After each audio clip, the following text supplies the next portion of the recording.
Welcome to the Culture Stew podcast. I'm Maria Marukian. And I'm Roger Moriano. In every episode, we will meet with practitioners, authors, and all around fascinating people who share their wisdom and insights on all things related to diversity, equity, and inclusion.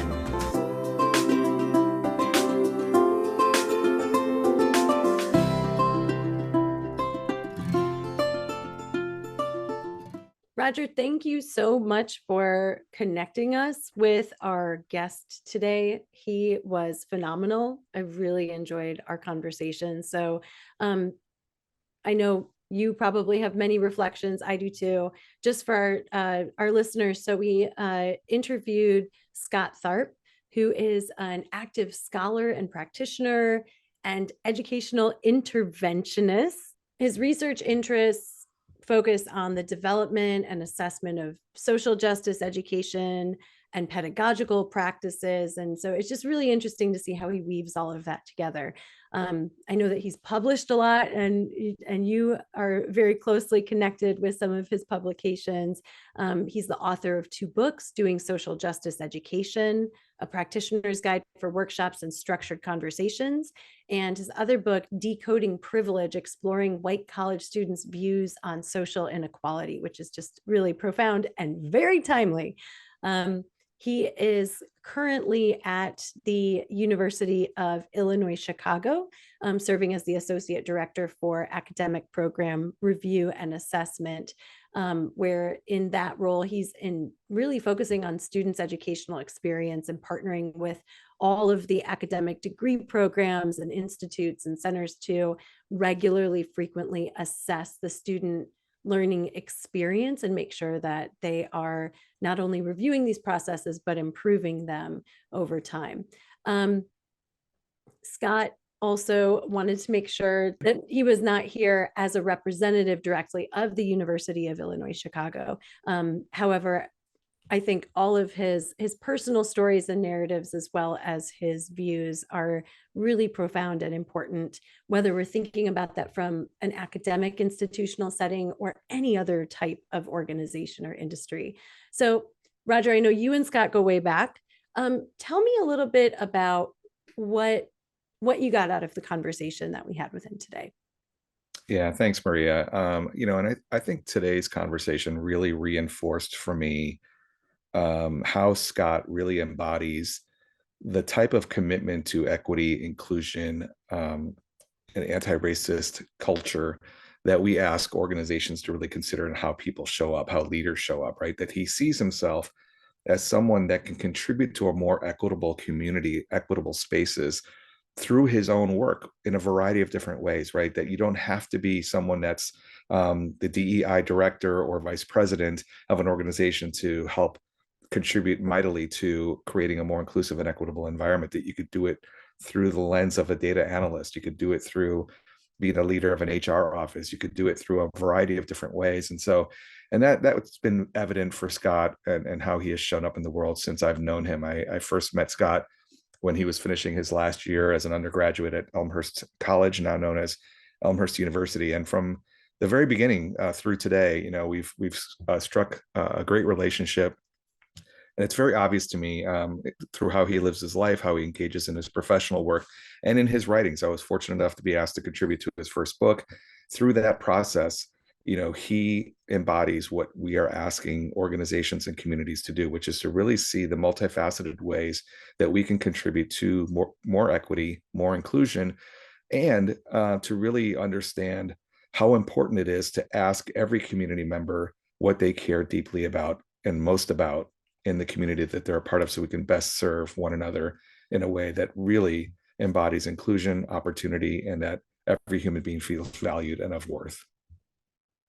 I think one of the moments that was really profound for me as I consider some of the work that we do with organizations, both in educational institutions as well as outside, is this idea of we don't have to be quote unquote neutral. And when it comes to data gathering and analysis, and that doesn't mean that we are in any way, shape, or form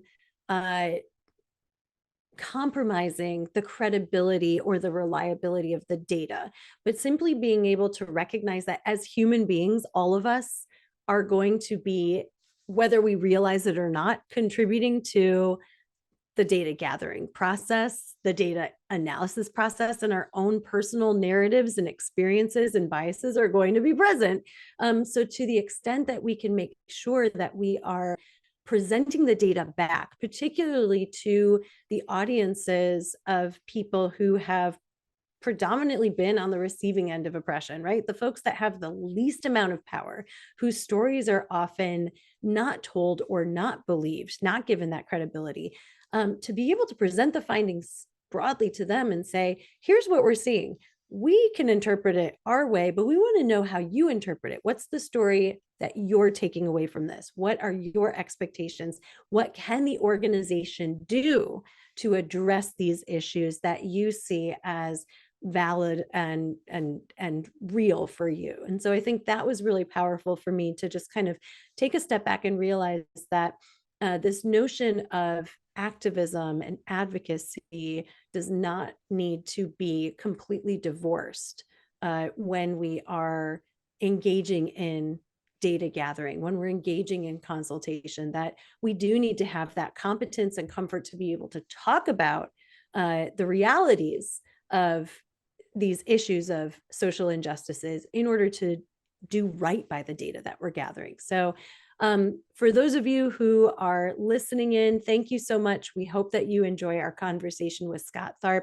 We hope you take something back with you to your organizations in terms of how should we be gathering data? How should we be leveraging the voices of those who often don't get heard or don't get believed?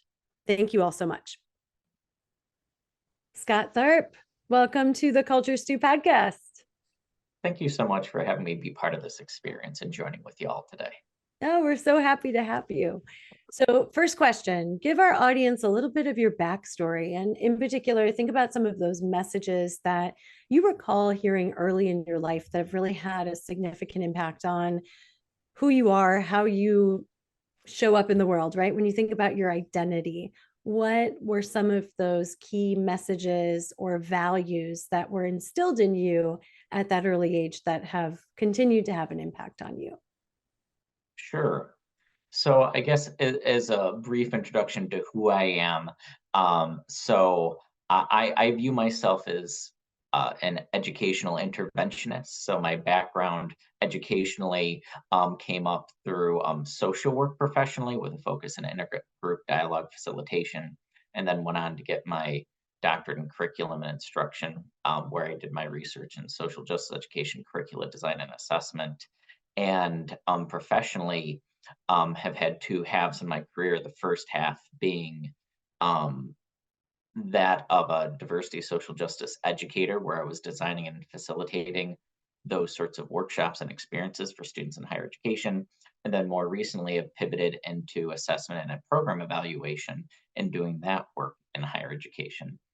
So when I think about early messages in my life, what those were and how they've come to be in my life in the present day, I think there are a lot of different things. And in some ways, I think those could be categorized in messages that I received and adopted, and perhaps messages that I received and rejected, that also had its own sort of influence. So I think for me, I grew up in a family that really emphasized kindness and trying to see the best in people.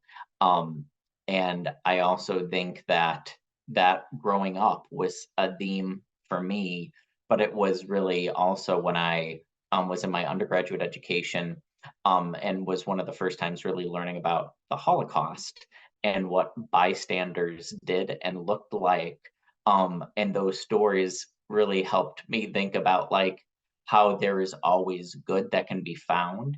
And even in the darkest of moments and days and experiences, those choices can be differently made and revisioned for a different future. And I think for me, that's really been palpable in thinking about there's always hope.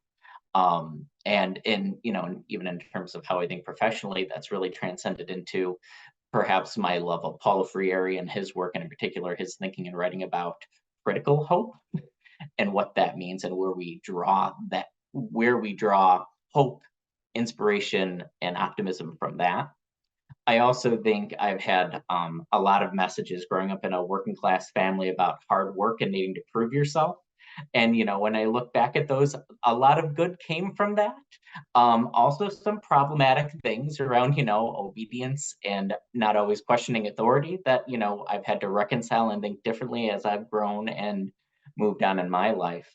But I think one way that I've really adopted part of that has been, for me, thinking about hard work and proving yourself has really transformed into an approach to systems thinking and thinking about processes, which I think has been really fruitful for me personally and professionally as I think about systems and design and function, and how do we understand reality in that way to think about what we're engaging with. Um, so I also think, though, as I said, there are some messages that I received and also had to actively reject. So growing up as a cis man, um, there were a lot of traditional masculinity messages around being strong, not letting others see you cry. And, when I was really young, just kind of like, yeah, that's the thing, because why would you not do what your parents tell you to do and what society is reinforcing for you? But then as I grew up, really rejected those pretty harshly.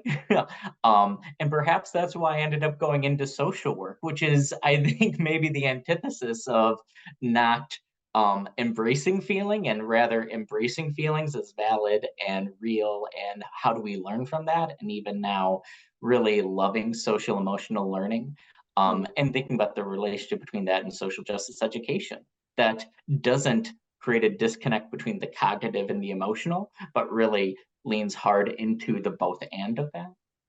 Um, I think another message too that's really salient for me, mhm, um, it was what it means to be good and obedient. So growing up was raised Catholic, and for a long period of time thought that I was innately bad, needed structure, needed to be obedient in order to be worthy of goodness. And then later started to question that when I realized I wasn't Catholic or Christian for that matter, in terms of my theological belief. And then really started to question, any sort of narrative truth that proclaims that there is a singular way of knowing and being, which again, in hindsight, what a great way to introduce oneself to broader critical race theory and thinking about other narratives and ways of knowing and being. And so I found a lot of those messages have been, the good and the bad and the ugly as they were, have really helped me become who I am and shape some of my values today in terms of thinking about inclusion, critical thought, and trying to see the good in people. thank you for sharing that. And I there are so many parallels to draw. But this notion of being good, right? And what that means, and are how it's characterized to us, and how much we have to learn and also unlearn when it comes to not being good but doing good, right? And what does doing good mean in our world? I really, that really resonates with me a lot. And also, I just wanted to revisit for a moment. So you mentioned that you focused on social work in your master's program, and in particular on intergroup dialogue. And that, of course, I have to say, go blue. Go blue. As a Michigan alum, but also someone who studied under Patricia Gurin, and the program on intergroup relations is such a powerful learning experience. And I think it probably part of the reason why you and I have so many connections, or I heard so many parallels in what you were sharing, because it is about this notion of constantly bringing curiosity and a willingness to explore, rather than thinking we know what the ultimate truths are. So I really appreciated that, and also just needed to give a shout out to our shared alma mater. Absolutely. And I really appreciate what you said to, even in that moment of connection around, suspending who we are and what we think and examining in this 360 view. I feel like growing up, engaging these messages was a journey. And I think it's also important to, really be clear, growing up um, as a white cisgender hetero male, I internalized a lot of the nasty dominative superiority narratives. And there was a point in my life that I was very much about like English should be the national language. What are all these other people doing here? And I think it was through my experience as an undergrad, but also in my master's program in intergroup dialogue, that was really this powerful, palpable opportunity to really truly examine my own experiences in overdrive that in many ways, and this might sound a bit dramatic, but really broke me in order to remake me. And I remember there being even one semester thinking to myself, I just need to not be in isolation, but like just really have time with myself, really examining who I am and who I wish to be as I reconnect with my sense of social identity and social location. What does it mean to acknowledge the ish that comes with being a part of groups that inherit dominance in society, and yet trying to figure out what we do with that, because you can't give it away, you can't give it back. So what does it mean to then engage with that? So yeah, shout out all the love for dialogue as a pedagogical practice. Scott, I connect with so much of what you had to say, and I think there's so much there about kind of how the process you went through in terms of kind of breaking before being remade in some ways, and in many ways we see that process, which is absolutely necessary to really jump forward in our understanding and movement forward in terms of interculturalism and our understanding of the world, is being resisted, right? We're seeing so much of either societally, politically, or individually, people resisting what they see coming in the content or the material or the classes that are being offered or what's being taught in K-12. And they know it might possibly mean a change, a substantive dismantling of what I believed was to learning to what actually is, that it's being resisted. And I think it makes me think about how all of these processes and the path in your life led you to the work you do and led you to the books you've written. The first of which was really doing social justice education, which was really rooted, I think you mentioned right in the beginning, by the influence of Paulo Freire and other social justice philosophers and thinkers. And there are a couple of things I'm hoping you can speak to in terms of the process of how you came to write that book, how you really considered what folks should take away in terms of curriculum design and how they approach social justice work. But the key pieces I really want to ask about are Paulo Freire's, philosophy of education, and education being inherently political. We see Yes. that the battles taking place in the political arena right now in terms of what can be taught or what can't be taught, and folks are saying that when you teach CRT or when you teach DEI, you're being political. And in the pushback to keep it from happening, those folks are also being political. And I think educating young people and getting them to understand what the world is and empowering individuals to grow up and become adults in the world that advocate based on knowledge and values and principles is inherently political because it helps shape our world. So I wonder if you can comment on just the political nature of education, how it impacted you. And then also, Paulo Freire talking about social justice being a process, both a process and goals, right? And what that means in terms of how you do the work. So threw a lot at you there. I know Let me that know was what you like a think. Yes. thesis question, Roger. But that's cool. I Yes. mean, I'm in it to win it, so that's fine. Nice. Let's just, tackle it one bite at a time. And if I forget to, if we leave some pieces at the ends, we can, gently reinvite them in. For sure. One of the things, so I love talking about Paulo Freire. At one point a while ago, I wrote an article that was, I kind of think about it as like the deep cuts Paulo Freire lessons learned that really stuck with me when I was in my doctoral program. I had um, the gift of an experience taking a course all on Paulo Freire, and we read many, I mean, probably not every single one of his books, but most, if not most of his books, many of his writings, and really getting deep in there. And so, one of the things that I really love in his work is this notion of, he framed it as educational directivity. Right. And again, this notion that educators aren't neutral. And that's really been powerful for me to think about every choice we make or not make or rather every choice we make or choice to not do something is in fact either reinforcing a vision for which we wish the world to become, or giving it some level tacit approval for the way the world is. And so I think it is important to dispel the myth of education as a neutral enterprise, because the very act is taking a stance.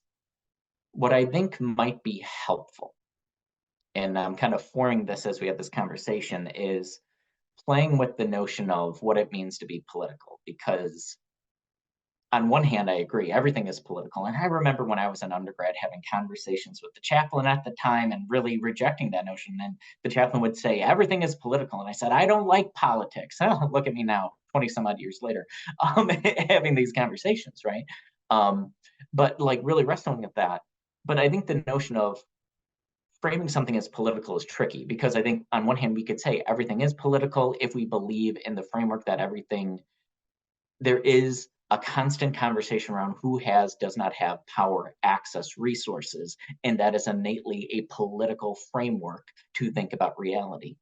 But I also think it's important to then think about, when we talk about what it means to be political in the sort of everyday sense and how that's used. And so I start there because, especially as I've had experiences working in private higher education and public higher education, the stakes are a little bit different, right? In terms of what does political activity mean? And so something I've been thinking a lot about is, if we think about who we are as educators, we can have a political stance, absolutely, full stop.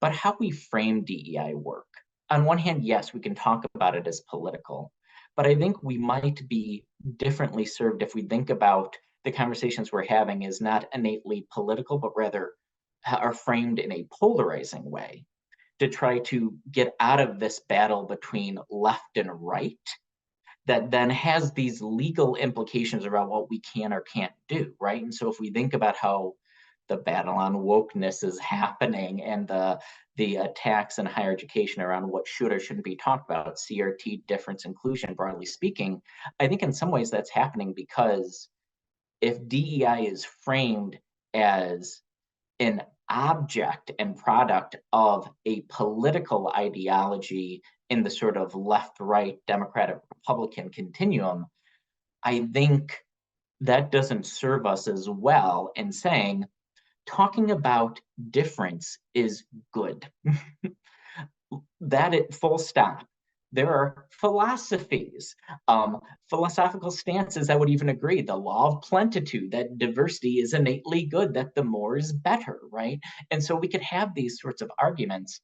But I think as soon as we play into the sort of left-right politicization of DEI work, then we're all of a sudden having a different conversation around, are we allowed to have the conversation? Which isn't what we want. We want to have the conversation, but we really want to talk about how do we engage in polarizing conversations where there are multiple ways of knowing and being, but that doesn't negate the fact that there is a lived experience that gives a very real, palpable set of evidence for the reality of systems of dominance and oppression that frameworks such as critical race theory are trying to name. And so, all that to say, when I think about the notion of the political nature of the work, yes, it's political. I think we want to be really judicious about what we mean by framing it as political, because I think that might take away our ability, intentionally or not, to make the case for why it should be in curriculum if that's not how the common dominant narrative is spinning what it means to be political, if that makes sense. And I feel like now I'm getting a little mucky, but that's just one of the things that I've been thinking a lot about lately, especially because my wife is in K-12 education, and we often talk Yeah. about, how parents react to even social emotional learning. That there are Mm-hmm. some folks that would say that's an object of the political left. And thinking about, like, how do we talk about it as, sure, it's polarizing, but social emotional learning is good. Thank why are you. we why are we debating whether emotional intelligence should be a valuable part of Mhm. young people's experience? And I think part of it is because of how framing things as political gets out of hand when there isn't the sort of understanding of what politicization means in a scholarly sense, Mhm. in an educational sense, versus in the sort of commonplace way of thinking and talking about it. Um, and I hope that came across clear, and like I wasn't saying I don't want to take a stance, because I do think we need to, but I think part of that stance needs to involve how we're prepared to engage in that conversation to defend why this ought to be part of curriculum that is not about right or left in some ways, or I shouldn't be branded in that way. Yeah, no, I really appreciate that, because that was exactly what was kind of popping into my head as you were sharing. And especially, I like the connection to K through 12, because I was thinking about it through the lens of, not necessarily looking at it from this polarized space of right or left, but the considering again the importance of providing, I mean, not only adults but children from a very young age with the competency to engage in critical thinking. And that's really what we're talking about in so many of these scenarios, and yet it has become uh, bastardized to be seen as, dangerous narratives on one side or the other, rather than being able to trust that our children can hold multiple realities. And I've seen it even in my own kids, and I've talked about it on the podcast before, but my kids are going to DC public schools, and granted, we live in our nice little liberal bubble, and there's definitely a social justice orientation to a lot of our a lot of our children's education. But I was just talking with a colleague this morning about one particular example where my oldest, when she was in fourth grade, one of the history social studies lessons that they were learning about was the portion of United States history that focused on Western expansion and expansionism.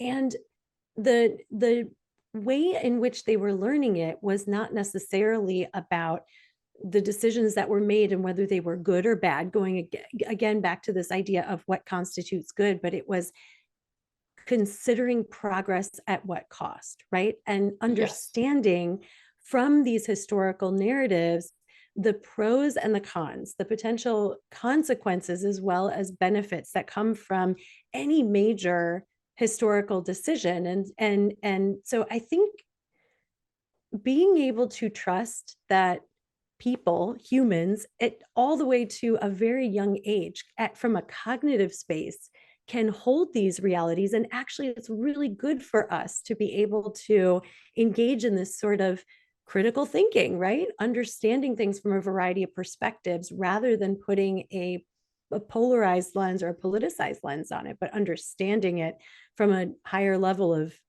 education and recognizing that every single step of our history has led us to where we are today. And there have been significant losses because of the decisions that were made. Anyway, Yeah. so those were some thoughts that came to mind for me as you were sharing, this notion of how we consider education to be a political act, but not that it doesn't have to be seen as political from this perspective of right and left.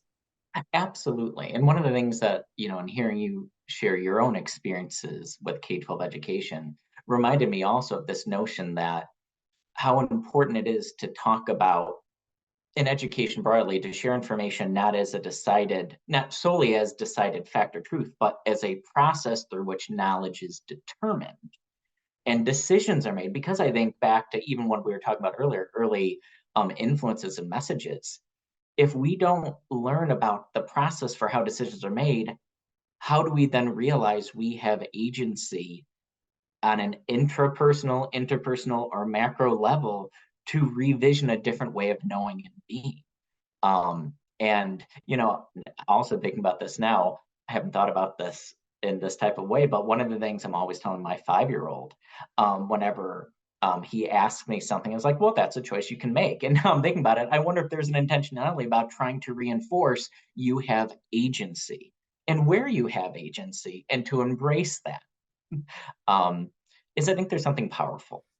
Yeah, and that's part of what you're trying to do in your writings as well, is really to get folks that are in positions to help lead or influence or help shape the experiences of students on college campuses or within their communities, to really develop a sense and confidence in the agency they carry in terms of moving things in a direction that really allows folks to see how we can learn and grow from this. And I'm curious if you could just share some instances where the work you've done, some of the dialogues you've led, maybe some of the lessons that were put into practice from your books, really helped play a crucial role in addressing any kind of social injustice that was happening in front of you or in front of those folks, and what allowed or empowered folks to really be effective in such dialogues. Sure. So this is an example that I don't believe I've written about, and I haven't really talked about it very much, but it's one of the earlier examples of doing diversity training in my career. So at a former institution, when I was doing diversity education work, there was a moment when there was conflict between our Hillel group and our Students for Justice in Palestine group. Just as timely 15 years ago or so as it is today. Right? And one of the tensions that existed was there was a belief that students from both of those groups were wrongfully attacking one another. And I think if I were to listen with Ting and listen with my eyes, ears, mind, and heart, and really listen for the unity in the messages, what there was a shared belief that no one was playing fairly and that they wanted to engage, but there wasn't sufficient support to help them do that, in part because also as students, they were learning how to do that. And where was the institution at facilitating structures, policies, practices, and education for that? And so to make a long story short, we fast forward to a moment where the vice president had come to me saying, can you straighten this out? And I remember thinking, okay, let's have a conversation. And so facilitated, I want to say it was like a 90-minute dialogue with these students where we got in a room, it was scripted, and it was basically 2 rounds of fish bowling, where the first round really focused on how each group felt and how they understood the cause of those feelings to emerge, and then had each group talk and listen to the other, right, in silence as fishbowl. For folks that aren't familiar, right, one group talk, the group in the inside only talks, the group on the outside only listens, right? So we had each group do that and flip. And then we had a moment where I would recap what I was hearing. And then the second round invited them to think about what ideas they could have to help resolve it based on what they heard.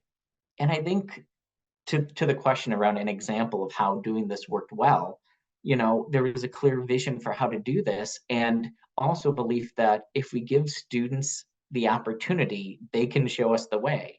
And they knew exactly what they needed.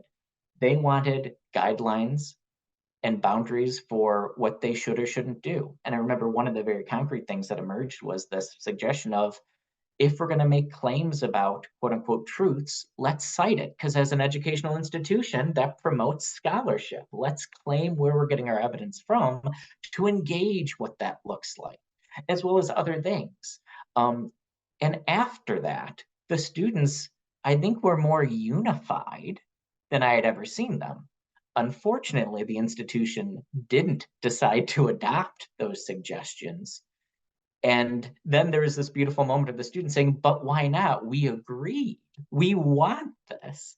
And while it didn't lead to change the way I would have hoped, I think the design of that educational experience, that structured dialogue, was successful in that the outcome of it was to help them learn about and hear what the others were thinking and feeling, and also identify potential strategies in a way that helped them have faith in one another and not view each other as an innate enemy. And that was very successful, even if the structural change didn't happen the way we would have liked it to. The micro intervention did exactly what we had hoped it to. And it's one of my most favorite moments of seeing, I think, the power of intentionally structured educational experiences. I love that concept of micro intervention. And as you were sharing that story, it made me think about, well, one, how often, whether it's in educational institutions or corporate settings, such as Roger and I often find ourselves in, that there is some sort of conflict tension that rises to the surface, these inequalities that are brought forth, and leadership sort of throws it at us and says, fix this with one conversation. And we're like, sure, we'll get right on that, right? So, For 1 hour. yeah, for 1 hour, maybe less if you can make Maybe it happen, less. because people are really busy. Which tells you the level of importance that sometimes leaders bring to this. But to your point, there is such a deep value, and there are monumental, right, significant shifts that can take place even in these micro interventions in a short period of time. And I'm wondering if you can share a little bit, Scott, about the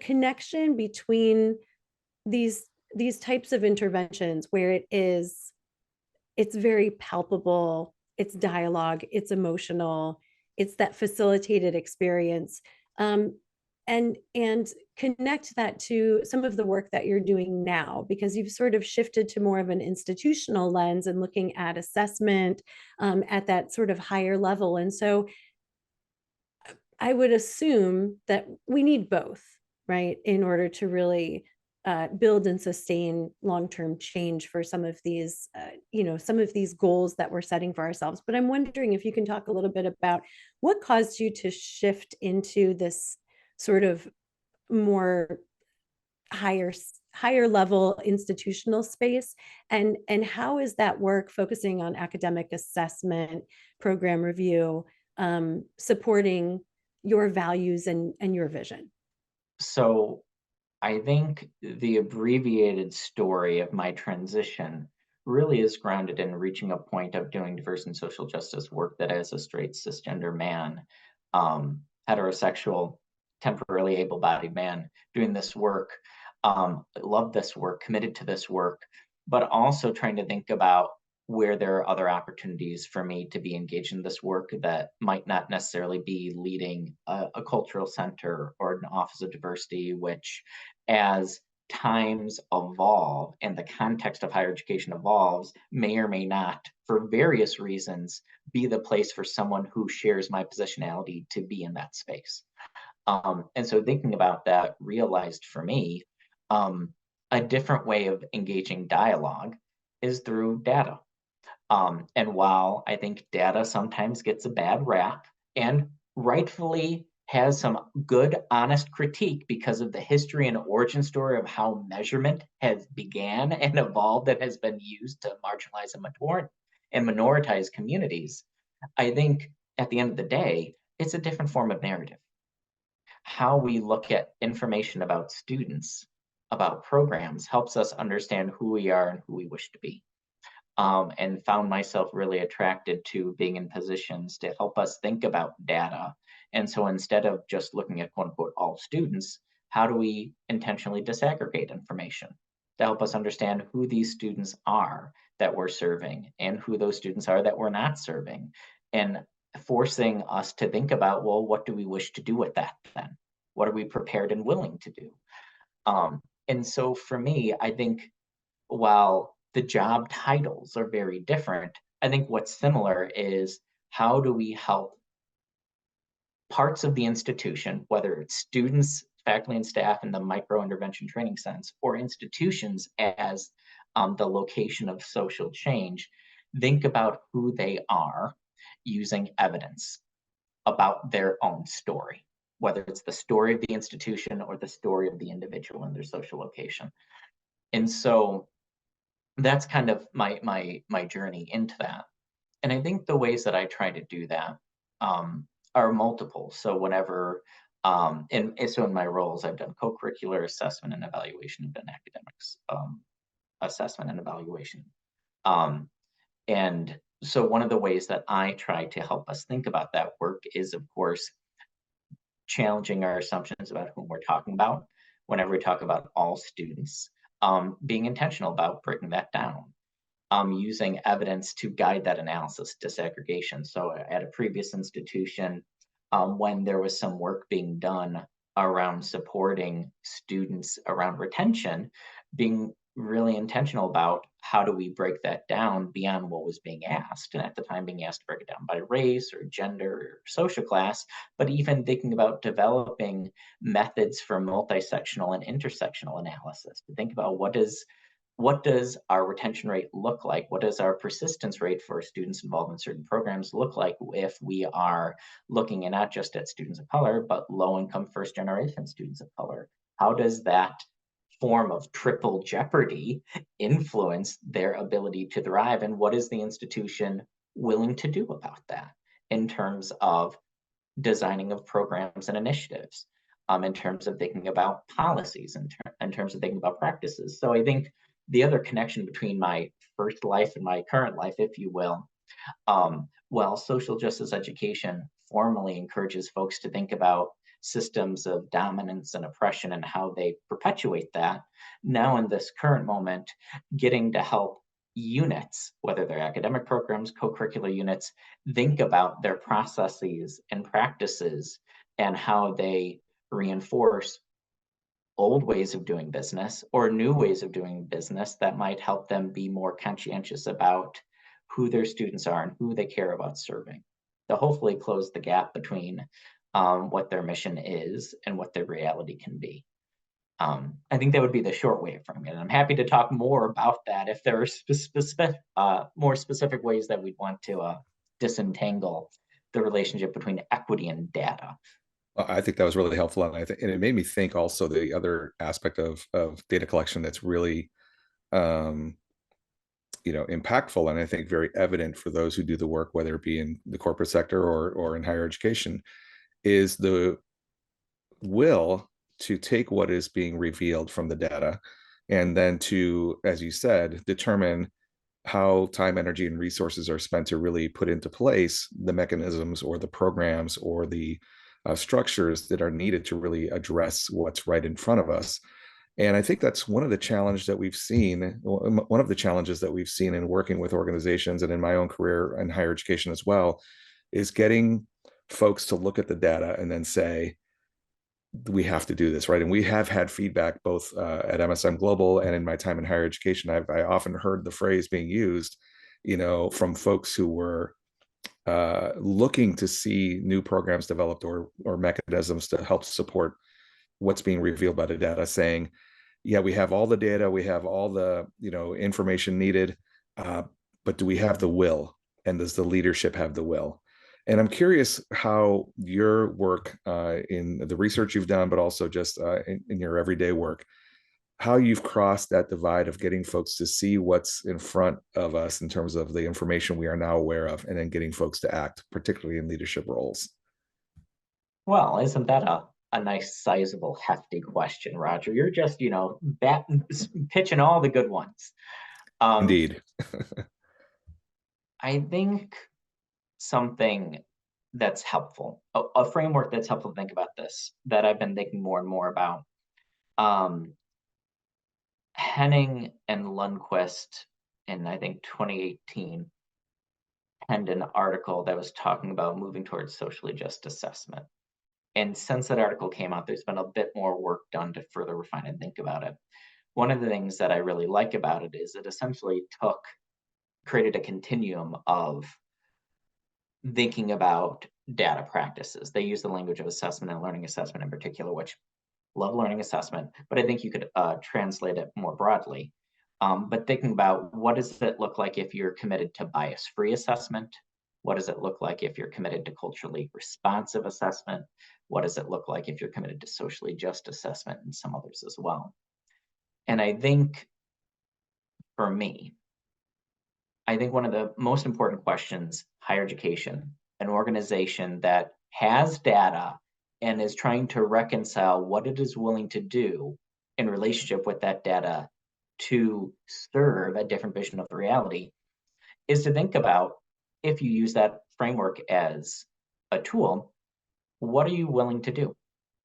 And some organizations might just be at the place of working on being bias free and challenging their own assumptions around what they think is right and good and true about the world, challenging assumptions around singular ways of knowing and being, to just change data collection practices about students, about employees, right? Think about how it's interpreting information if there is indeed already a pre-cooked determination that's been made, right? If you're committed to bias-free, or perhaps you're willing to think about a different approach, which would be culturally responsive, where really what you're thinking about is how do we do data work in ways that are inclusive of different ways of knowing and being. So of course, being committed to bias free, but then also thinking about how do we create different spaces. And then that involves different ways of collecting data, different ways of creating demographic boxes for students or employees or people that you're collecting information from to check, that challenge your notions of how groups are categorized, but then balance other ways of knowing and being, and how self-authorship influences identity and how you might want to collect that information. Um, and then, of course, thinking about your commitment to socially just assessment. That might entail disaggregating data. What is your commitment to data practices, both in terms of a process and a product? So thinking about one of the things you were talking about earlier, Roger, free area and broader social just education as a process and a goal. So if the goal of assessment is to utilize findings to enhance educational experiences, how are you using data to do that? Being conscious of who needs better support, who is doing well, who isn't, what are you willing to commit institutional resources to? And so doing that disaggregated analysis. But also, how does your data analysis process reinforce or challenge different ways of knowledge production in the first place? So I think a good example of that would even be in higher education. Do you do a student survey, collect that data, send it to the data people, they interpret it and then share it with institutional leadership? Or do you at some point in the process involve students in the co-interpretation of that to say, hey, we're seeing this produced, we're seeing students say this, help us understand where this is coming from? Why is this the case? How would you invite us to make meaning of this, so that way you don't have leadership that have a different way of knowing and being in positionality, making assumptions and or rather making interpretations based on assumptions that might be disconnected from the context of the student experience. And I think you could make that same analogy to other organizations as well when you're collecting information, right? So Can yeah, I go ahead. pause there for a second, because that really hit me. Because I've been sitting here as I'm listening to you and even thinking about how I could imagine certain leaders or people who perhaps consider themselves to be purists when it comes to data collection and analysis, even chafing at the idea of socially just data gathering, right?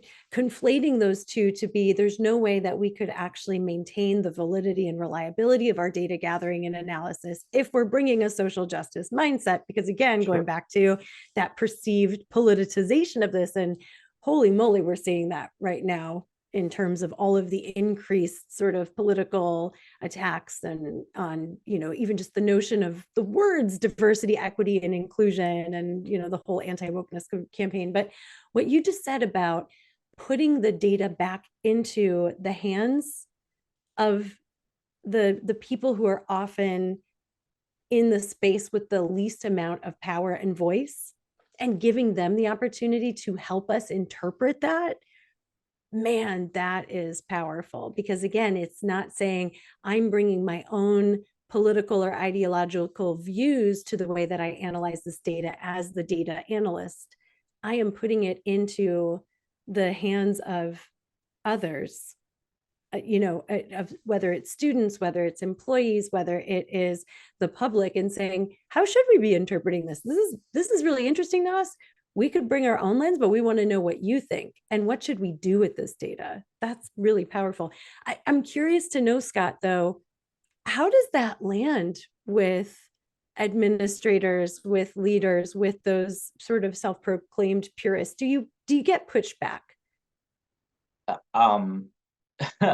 Yes. I can imagine. Well, Maybe and I the think question is not do you get it, but how do you deal with it? Because please tell us, because I can sure. just imagine certain conversations that Roger and I have had with leaders who will sort of very politely, but get in our faces when we're presenting our findings and saying, well, we don't agree with the way you're interpreting this. And it's really, at the end of the day, after we parse it out, it's like, it's not that you don't agree with the way we're interpreting it. You just don't like what we found. And so It you're Right. trying to happens sort all the of time. shift the narrative. So, but how do we traverse that when there is this attempt to shift the narrative because the findings are uncomfortable for some? Mhm. Sure. Yeah. I think it all comes back for me. I think the way I engage that is shaped through my dialogical training, right? If you approach every conversation as an opportunity to hear and be heard and to authentically learn, it's different. I think, um, and I guess if I were to roll back a little bit, yeah, like, yes, I've had those experiences, but not always. I think what influences the extent to which others are receptive to different ways of doing data work, it is related to how it's framed, their assumptions about data work in the first place, and in some ways, I think helping envision. I think it is very possible. No, I know it is possible for someone to be trained in the data field and to work in this field in a way that you believe that data is truly capital O objective, and it tells us the truth. But if we were to nerd out just for a minute about epistemology, like, there are multiple ways of knowing and being. And if you believe that the truth and reality is knowable in an a priori sense outside of us, then that works for you. But that's not the only way of thinking about how knowledge is created in the first place. So I think even amongst data folks, there is sometimes um, an attraction to a conversation around let's be objective, let's be neutral, because that has greater currency at helping folks be viewed positively and as truth tellers. But I think it is trickier to say there's no one right way to collect information. And one of the things I've often said in different roles I've had is there's no such thing as a bad assessment question. It's about the extent, or an assessment methodology. It's about what your methodology is able to answer. Every methodology has an assessment question. It's about, does your question and your methodology line up for what you wish to do? And that's a different way of thinking about collecting data that I think reframes what you want, what you're willing to do, as the first thing to consider before you even think about methodology. Whereas I think there are some that would say, well, there's a singular way of doing data collection work that produces the most truth. And I think what's tricky, of course, with that is you might even say you can ask a survey, it's as a quote unquote objective as possible. But the bottom line, in my opinion, is someone created that survey. And so it's impossible to divorce the way that person's knowing, thinking beliefs are and how they were central in the creation of a data collection tool, and then say, well, the tool is objective, but the person is involved in the tool. So if true objectivity is based on removing people from the process, people are never fully removed from data because they are either creating the tool, they're analyzing the data, or interpreting it. So if people are always part of the process, maybe the goal shouldn't be objectivity in the sort of traditional sense of the word, common sense of the word, but rather to say, how do we acknowledge who we are in our stance to this work? And what is the best path to produce the most robust, rigorous evidence that we think is useful? And that's not to say that generalizability, reliability, objectivity, all those things aren't well and good. But I think it changes the conversation away from there being a singular way, right and wrong, good and bad way of collecting data, to what are our values and what do we want to know, and what is a way of collecting and analyzing and interpreting information that mirrors that. And I think that in my experience in talking with administrators, faculty, staff in a way around why do we share data a certain way, or why do we encourage folks to do certain things with data, if you center that conversation first and foremost around what do you care about? And what information would help you better answer the questions that you care most about? Let's talk about that. And then if the conversation arises around, well, how come you're doing it this way or that way? Then let's have a very honest conversation around why I think this is more beneficial than not. And imagine how that conversation goes differently then if you then say, what do you care about? What do you want to know?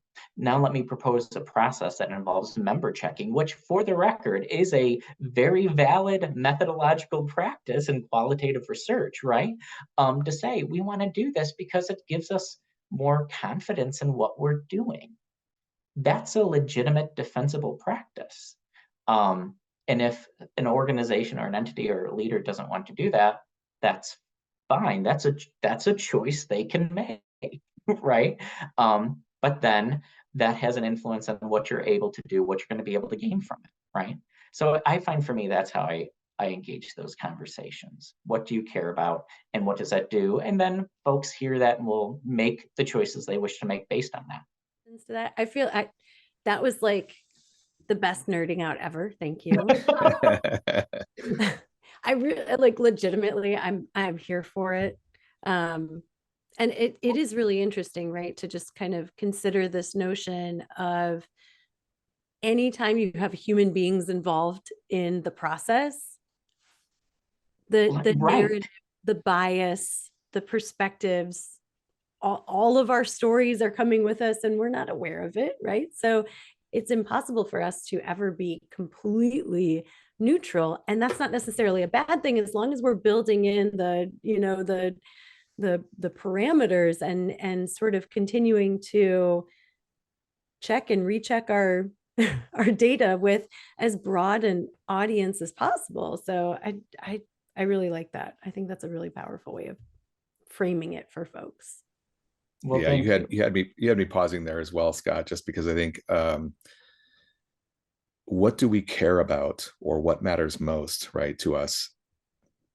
Being asked intersectionally also matters, right? Being asked cross-culturally, being asked to of those whom we serve, right? What do you care about, to really answer what we need to do? And I think that's going to be what's needed to help guide it forward. And these processes, you also had me running through my mind just in my years of experience, just the number of ways that we can administer and put forth assessment work and really gather the best evidence possible to put us on firm ground to understand more fully what we think we need and what we care about, and the different creative ways in which nothing gets done, right? And I think that's the challenge in terms of social justice work, is really getting to a place where, and I think we started out with critical hope, right? Getting Yes. folks to really believe that holding on to that hope and holding on to one another into the work and continuing to move forward and doing whatever we need to do to support one another in this work helps us weather the barriers or sometimes the obstructions that get in the way, that despite the good work that's done, despite everything being done to really move things forward, and then really seeing what looks like the way forward, we will have continuously challenges coming our way. It's a constant struggle, as Angela Davis has reminded us, right? That it's a constant struggle to move forward, because you will have political forces from outside trying to derail you, and you will have the dynamics and the intricacies and the I guess the complexities of organizations and leadership that probably mean very well, but have many other pressures they have to encounter and struggle with deciding what to move forward on. So this has been very enlightening and very engaging. And I think it's made me think a lot about how the organizations we work with, how we move forward and how we continue to provide what they need to really understand fully what is needed to move forward, and then hopefully have a good result from there. Absolutely. Well, and one thing that sparked in my mind too is I think the way you get to this moment and in being able to nerd out about the intersection between social justice and data, you need to be confident in both. And if you're not confident, competent, comfortable engaging in both of those arenas, that's hard. I can fully appreciate how hard it must be for folks doing data work to engage in different ways of knowing and being if they don't have the vision for different ways of doing it because that wasn't how they were socialized, trained, and educated, right? In the same way that I can imagine how hard it is for social justice folks to engage with data practitioners about different ways of knowing and being if they don't have the knowledge, confidence, comfort talking about data and different ways of knowing and collecting information. And so I think that's one of the reasons why I love that my experiences have found this intersection in both. That again, I think it's all maybe fated. I don't necessarily believe in fate per se, but I think there's a wisdom in the hand that writes the history of the universe, all knowing that there's something to be said about this interconnection being rooted in story. And if we think about the stories we're interested in listening to, the stories we want to tell, and the stories that we want to learn from, it's a different way of engaging in this work that hopefully humanizes people, institutions, and one another. Brings us back full circle to everything that we were talking about at the beginning. Thank you so much. This has been enlightening, and we always appreciate a good nerd out session. So thank you, Scott. But also, I think being able to make the connections between higher ed and just education in general, and thinking about the student experience and everything that, it's everywhere, right? It's not just in our institutions, but in any type of industry or sector. There's a lot that we can glean when we step back and ask for people to share their stories and then listen to them. what a radical idea. But I think that is really important. And I appreciate what you said, just kind of taking us home on this last point, that we need to have higher levels of comfort and competency, not just in the assessment side of the house, but also in terms of the social justice side of the house. And so I think that's a really important reminder that education, ongoing learning, and self-discovery is critical to this work as we move forward. So thank you so much, Scott Tharp, for joining us on the show. This was phenomenal, and we hope to have you back on sometime soon. Well, thank you for allowing me to join in this community and be part of this experience. And I would love to come back another time and talk more, nerd out, what have you. Excellent. All right. Thanks, everyone. We hope you enjoyed this conversation with our colleague, Scott.